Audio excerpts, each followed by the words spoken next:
Welcome back to part two about Gmail.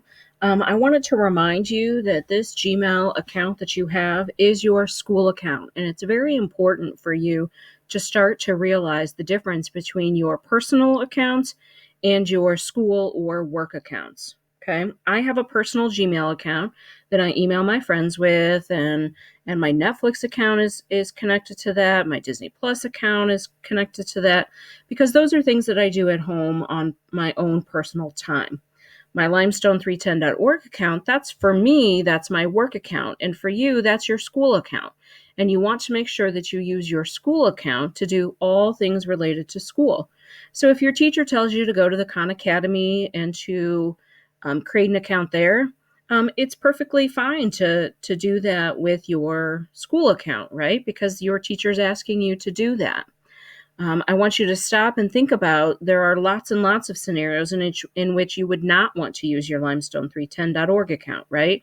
If you're logged on to Twitter or if you're creating a Snapchat account, Instagram, all of those things that you do outside of school, things that you do in your personal life, those are things that you want to make sure that you do not with your limestone310.org account, but with a personal account that you have set up outside of school or work. Okay. So you'll notice now in my inbox, I have an email from Mrs. Powers, who's my first hour teacher. You'll notice that you do get to see a preview of what that email is, which is nice. You'll notice that I do still have these two emails from the Gmail team, and I really don't feel like I need those emails. Or you know what? Maybe I should just kind of put them aside. Right now, I don't need them taking up space, though, in my email. So I'm going to click on both of those, and I'm going to click on this button that has the down arrow inside of the folder, and that's called archive. And when you archive something in Gmail, it's basically taking it out of your visual space. It does not delete it, but it takes it out and it puts it off to the side for when you need it later. Okay. And so I have found in my 20 years of teaching that it's so very important for you to figure out a style of how to keep yourself organized in your email inbox. And I'm going to show you a couple of different ways that maybe you can do that. And again, you have to decide what's going to work best for you. But I will tell you that having 1,000 messages here in your inbox, trying to remember which you've talked or which you've done and which you haven't done, what do you need and what you no longer need, can be very distracting. Okay, so I'm going to go ahead and archive both of those emails because I don't feel like I need them right this minute, but I might need them later.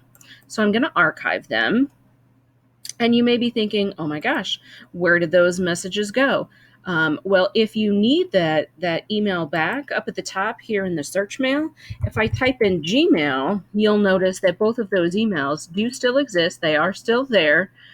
So later, if I stop and think to myself, oh shoot, I really wish I had read those tips for using a new inbox, I can always think back to any of the keywords that are in the email or maybe who the sender was, and I can use that search bar right here up at the top, just like a Google search bar, except this time it only searches in your email. So very, very helpful.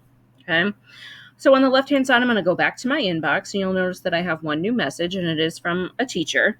So I'm going to go ahead and read that message, and it's like, oh, that was really nice. I should probably reply to it. Okay. So you'll notice that Google does have some kind of stock things that you can send back. Not every email that you receive absolutely requires a response, but sometimes it is nice to let people know that you're thinking of them and that you received the message.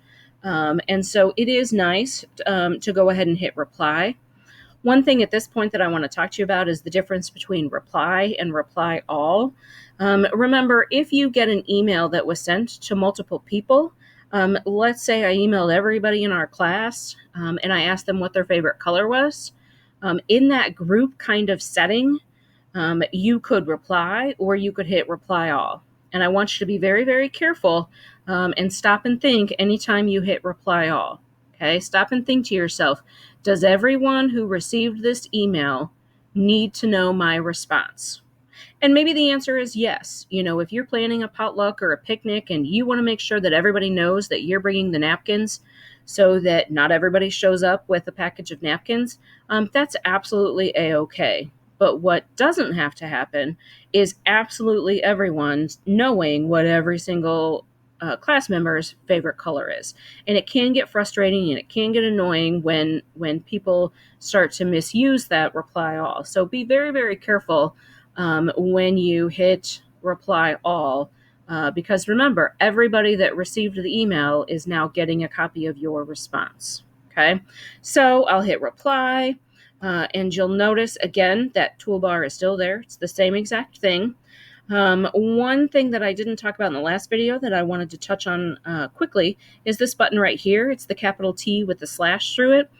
That, friends, is my absolutely favorite button because it allows me to clear any formatting that the text may have. So if I've gone to an email and I found something really cool and I want to send it to some friends and I copy and paste it from the internet, a lot of times when we do that, it has all kinds of crazy formatting, and it doesn't match what I've typed above it or below it, and that just really drives me nuts. Other times, it just really puts in, if you're on a website that has white text and you copy and paste it, now you've pasted it into an email that has a white background, and so you may think, oh shoot, that email didn't copy and paste when it really did. So this clear or remove formatting can be a very, very helpful tool when you're copying and pasting text from the internet. Okay, so you can type in your reply. And again, remember, you always want to make sure that you sign off. You'll notice that this time I didn't start with a good morning, a good evening. But you will notice that I capitalized and I used punctuation, and I'm going to go ahead and sign off on my email, and then I'll hit send. Okay. Also, you'll notice that there's a little drop down next to send, and when you click on that, you can actually send this email to send a little bit later.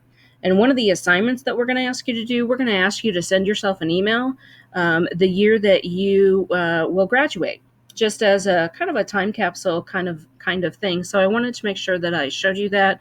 And so just next to the send, there's that drop down. And so you can always schedule an email so that it comes, next week, maybe next month, or even next year. Okay, so you can click pick date and time, and then you can schedule that email to come or to be sent, anytime. So something that's really, really kind of nice. Okay.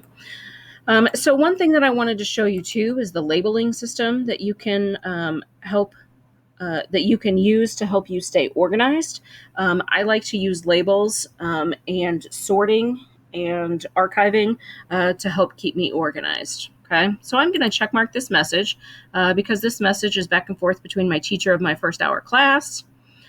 This button here that kind of looks like an arrow maybe that points to the side. I'm going to click on that. And you'll notice that there are some built-in labels here in Gmail. I'm going to create a new label.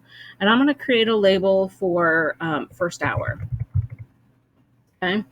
After I've created that label, now you'll notice that this email is labeled first hour. So now if I'm sitting at home and I'm thinking, oh, shoot, I wonder if I have a quiz tomorrow, if I wonder if I have any assignments for tomorrow. Now you'll notice off to the left-hand side underneath your inbox, you'll notice that now there's that label for first hour. So every email that I get from that teacher or for that class, I can all label that first hour so that it helps keep me organized. Okay. Again, I'm going to go back to my inbox. I've answered this email, so I'm going to go ahead and check mark it, and I'm going to go ahead and hit archive, and I have no new mail. Okay, which is a great thing. So remember, friends, check your email at least once a day. Develop some sort of system to help keep you organized. Make sure that you're archiving and deleting any message that you no longer need. One other thing that I wanted to show you is this settings. And so up next to your 9 dots, you'll notice that you've got the settings feature where you can change your theme. You can customize what your inbox looks like. And then you'll notice that down here at the very bottom is that conversation view. which let me take a second to talk to you about that conversation view. You'll notice here in my inbox, or excuse me, in the label first hour, you'll notice that this has a number 2. So my teacher emailed me, I emailed them back. So really there are 2 emails in that conversation. Some people find this conversation style of email annoying or obnoxious, but it truly does help keep you organized so that everything with the same subject, everything relating to one email, only takes up one line here in your inbox or here in your labels. Okay, so that's what that conversation view. So you'll notice here is that initial email sent to me by my teacher, and then here was my response. Okay, so that's what that conversation view means.